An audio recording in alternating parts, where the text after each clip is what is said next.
Go ahead. Jake, Brad shared with us after the Indiana game that he got an apology from Bo Borowski about a missed call in that game, and it made me wonder if there are any officials that have communicated with you during the game about how they're calling it or why, and if any of that stands out to you. Maybe a little bit. I try not to talk to refs really. I feel like it's separate from the players' game in a way. I really don't communicate more, or I'll ask them if they called something on me, like what I did or how to do it differently. But I don't really get too invested in missed calls. It happens. Just keep the energy moving forwards and on to the next play, really. Yeah, I assume that you know their individual names because, of course, it's always taped up right next to the bench and the picture and stuff. But nobody stands out as being particularly communicative. No, I mean, I do notice. I don't know all their names really. I really don't invest energy into it. But I do see Bo, communicating with Underwood. I hear what Underwood says about him. I don't know. Like I said, that's not my thing, as you probably would guess. Fair enough. Thank you. Yep. Hi, Jake. It's pretty rare to have two former Illini on the same NBA roster, and then to have it obviously with the home state team. So I wanted to ask you just quickly your thoughts on, I would assume it was the NBA Rising Stars game. What do you think's been the key to his rapid rise? Do you think maybe he could win Rookie of the Year? And then my second one is about Malcolm Hill. Coach said that he comes around the program a lot. He's been around. Have you had a chance to really interact with him? And what do you see in his game? To answer your first question, playing with Io and being on the same team with him for 2 years, definitely things that stand out is that he's always been pro ready. I've heard him say that Illinois really prepared him well defensively, since we run the same coverage as the Bulls and the Bucks when we guard ball screens and all that. And that's really true. At the end of the day, when I first came here, I really didn't know anything about defense at all. Played zone at Holy Cross. Coming here and now I'm picking up things and learning a lot of things. I see how that can translate to the next level. And like I said, Io's a pro and he takes basketball really seriously. So I'm not in any way surprised that he's having success. I feel like Illinois has something about it with, just players being gritty and going against adversity. They didn't take Io until middle of the second round, or he was slept on still after everything he did in some way. But that didn't faze him, and he just kept chopping wood and kept doing his thing. So I'm super proud of him. I know he's handling his business. I'm not worried about him at all. But like I said, super proud of him. And then to answer your second question, I personally don't know Malcolm too much. I saw him play at the TBT. We all went out there in Peoria when they played. So honestly, I haven't watched him too much. But again, against odds, he somehow found a way to make an NBA roster. And I think that just again says something about Illinois and just being tough and not giving up. He was in the G League, played overseas, but just stayed on the right path and has found success working hard. Thanks, Jake. Hey, Jake, this is obviously a big game for a variety of reasons, but one of the things here that Brad mentioned was you really can't make a mistake against Purdue or they take advantage of you. How do you relish that as an athlete going into a game where you maybe have to be closer to perfect than against any other team? Well, the way I see it is that they got us the first time. Looking back at the film and all the meetings that we've had, we didn't really play that great of a game, but we were still in the game. And now we have another opportunity, 40 minutes to play, as close to a perfect game as we can. This game last time went to 2 overtimes, I think, right?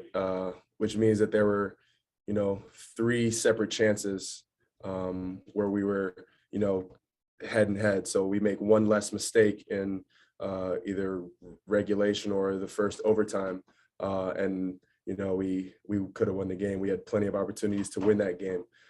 So going into it, more confident that we kind of know what to expect and kind of have seen where our mistakes were and ways that we can be better. And, life doesn't give you too many second chances. So we appreciate the second chance to go out and come out victorious. And from an outsider standpoint, it was a high level game. It was an entertaining game. Do you look back on a game like that, win or lose, or in the moment, do you feel it like this is a really good game? And is it more rewarding to be in a game like that? A little confused by the question. I would say that, all these games are somewhat, big games. We just played Indiana, 17,000 people. The game starts and you kind of can feel the atmosphere like, oh yeah, we're here. This is a big game. But you try to eliminate that and just focus on, the things that are your assignment in a way. Just doing the things that you practice every day. I'd say it's hard. I feel like you can get really caught up in, the atmosphere sometimes, especially at a away game, and it can break you. And I think we do a really good job of that on the road, just kind of going upstream into that, energy coming at us. So I kind of understand what you're asking now, but I personally don't see it in that exact way. Yeah. Okay. Thank you. Mm-hmm. Hey, Jake, I kind of wanted to take you back to your sit out year when you were just practicing with the team. Can you think back to maybe how Coach Underwood and the rest of the staff and the players prepared for road games? Because that's kind of when you guys started to have a little bit more success on the road as a program. I think that can tie into a lot of things. Yesterday, we started practice. Coach asked us, what does adversity mean? And everyone had their answers. And, adversity is it's a part of life. And it gives you an opportunity to grow. And I think that has kind of been, like I was saying earlier about Io and Malcolm, is just, an away game, it adds a little bit more adversity to it. And culturally, our program kind of leans into that, and we kind of accept it and like the challenge of that kind of environment. What was I forget the second part of your question, if you had like a little add on to it.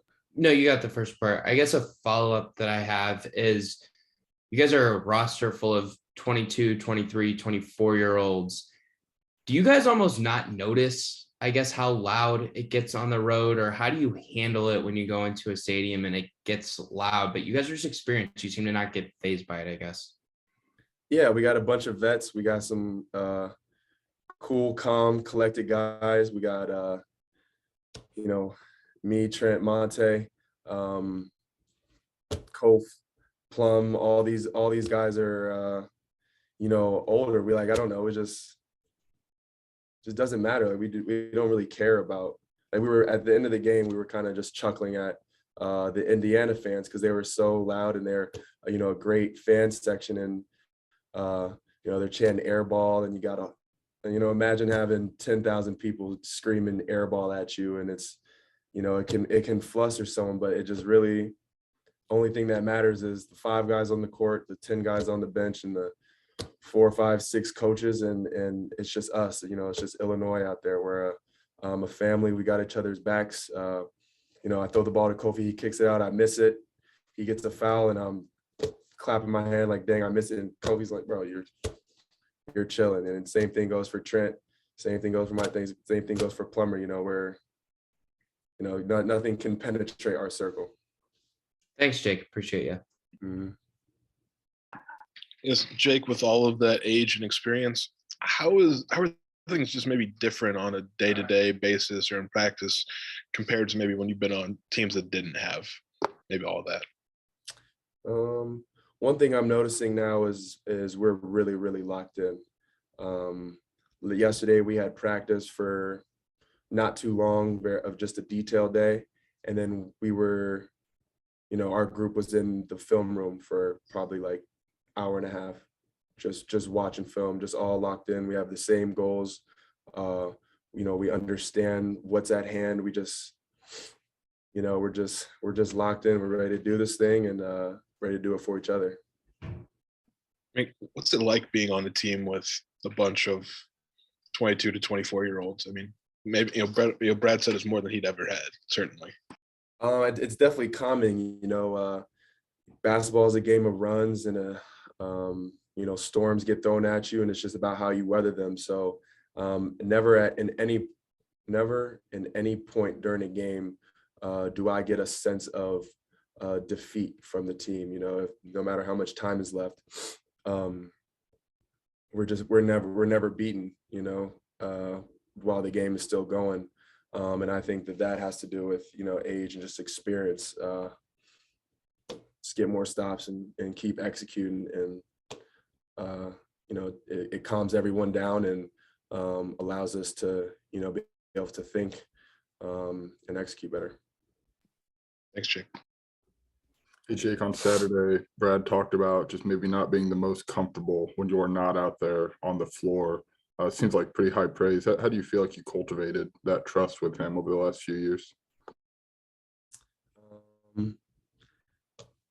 Just being here,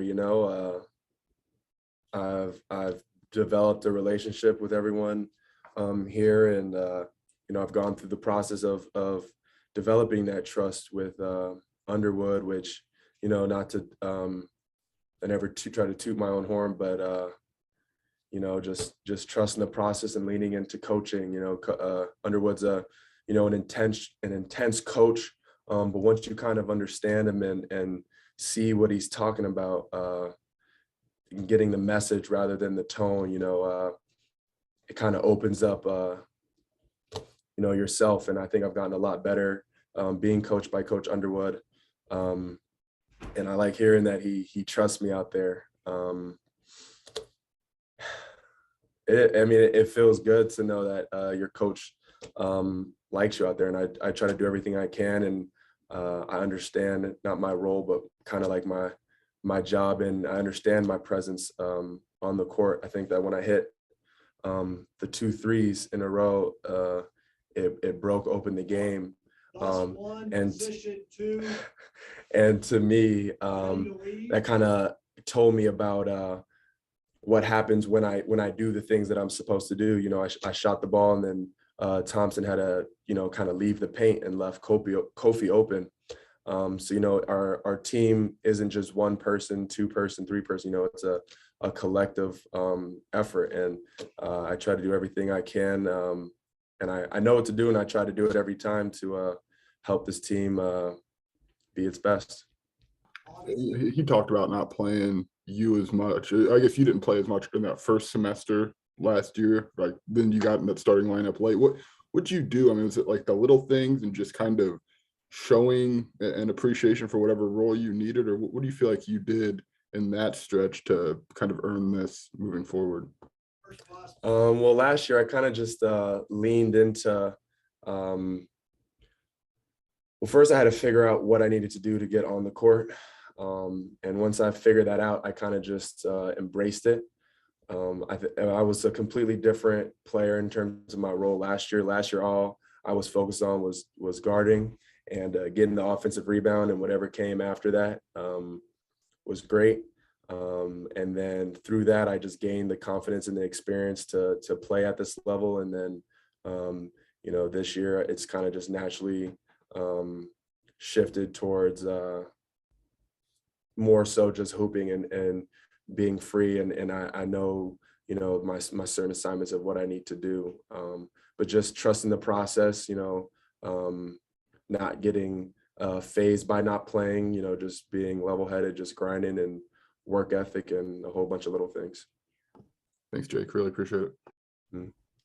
Hey, Jake, there was a point in the Indiana game where the threes weren't dropping early with Alfonso missed a couple on 1 possession. You missed a couple, and Trent, but you didn't give up on it. Still a lot of confidence. Where does that just keep letting it fly mentality come from? And is that something that the coaching staff encourages? Yeah, I mean, I got no problem letting it fly. Trust me. But there was a couple opportunities where I didn't shoot the ball. I kind of just got subbed in. I had 2 bad turnovers early, 2 fouls early, but I knew that I was still, in a good space. Mentally, I stayed engaged in the game. And like I said, I came in and I was, trying to just get a flow going, a feel going, and I didn't shoot a couple of, kind of open shots. And there was a media timeout, and like I had everyone yelling at me for not shooting the ball. So I just kind of, screw it. Like, all right, bet I'm gonna shoot it. I got no problem shooting it. Luckily my teammates and my coaches instilled the confidence in me that, I already have, but just reinforced it. It told me to go out there and keep shooting. And I just was like, all right, bet I'm gonna go out there and I'm gonna shoot it. And good things happened. Seems like you have a lot of All confidence right, from I the top got of the to, sorry, area. Doug, sorry, I really got to wrap quick- it up. It's 12. Oh, go Doug, ahead, Derek. It's Sorry, man. 12:30. Sorry, I Okay, got to cool. wrap it up. I got to get him film. Thank you, guys.